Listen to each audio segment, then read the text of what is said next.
Medina bus അപകടത്തിൽ മരിച്ചവരിൽ ഹൈദരാബാദിൽ നിന്ന് പോയ 16 പേർ ഉൾപ്പെടുന്നു എന്നാണ് അവസാന സ്ഥിരീകരണം. ഇതിൽ 4 പേർ സ്ത്രീകളാണ്. ഹൈദരാബാദ് അൽമദീന ട്രാവൽസ് വഴിയാണ് ഉംറയ്ക്ക് ഇവർ പോയത്.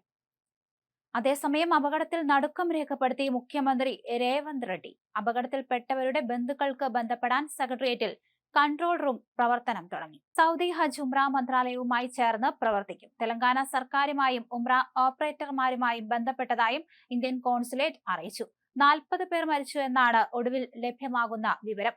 മൃതദേഹങ്ങൾ കത്തിക്കരിഞ്ഞ അവസ്ഥയിലായിരുന്നു. പലതും തിരിച്ചറിഞ്ഞിട്ടില്ല. അപകടത്തിൽപ്പെട്ട് പരിക്കേറ്റ ഒരാൾ ഗുരുതരാവസ്ഥയിൽ തുടരുകയാണ്.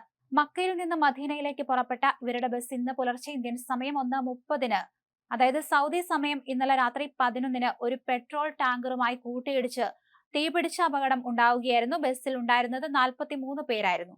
എല്ലാവരും ഹൈദരാബാദ് സ്വദേശികളാണെന്നും അതിൽ 40 പേര് മരിച്ചെന്നാണ് വിവരം.